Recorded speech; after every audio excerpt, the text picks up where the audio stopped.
And when Brittany, we found out she was pregnant, of course, we were so excited. And so she really started doubling down on consuming the product during her pregnancy.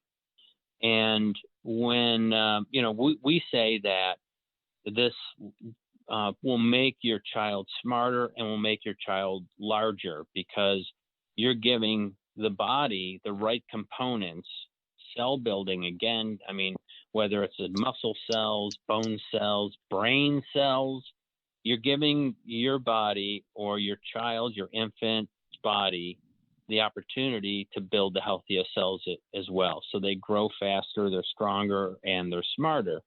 And so, she doubled down and making sure that she was getting plenty of it, enough for her and enough for the baby.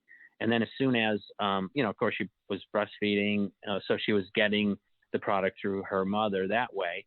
And then when she could start to eat foods, that was part of her regimen and her diet, and still is.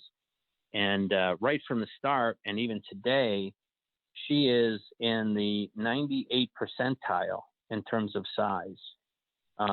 My wife is a early childhood educator. So she's got her degrees in that subject. So she's worked with babies and young children her whole life, and knows the subject extremely well. And my granddaughter, now at 2.5 years old, is at about a 4-year-old level in terms of her mental growth.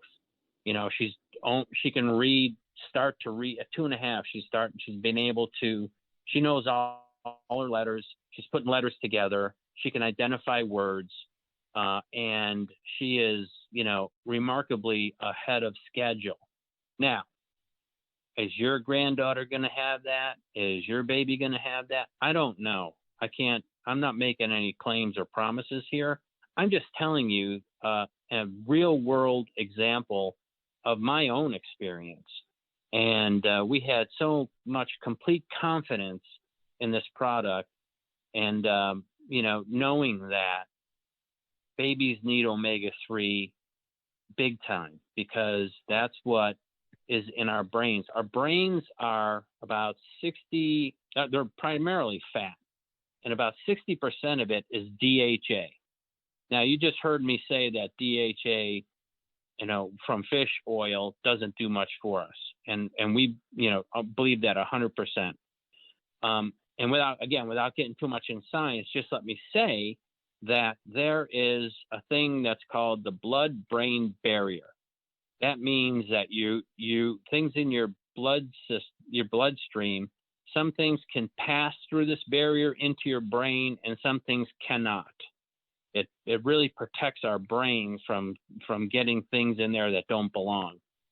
Well, DHA is a long chain triglyceride, and ALA, the omega that we have, acts as a short chain triglyceride. Short chain triglycerides can pass through the blood-brain barrier into your brain. Long chain triglycerides cannot. So DHA cannot pass into your brain, but how could our brains be almost all DHA? Well, we believe that it is because ALA goes into your brain, and through cell division in your brain creates DHA, and that's where it comes from. So, and as children, babies are growing, their brains are growing so quickly that they need to have omega-3s, not just for their brain, but that's a real critical part of it, but for the rest of all the other things that we've been talking about. I'm sorry if I've been long-winded on this. No, but, it's actually been tremendous. I mean, the amount of information is incredible.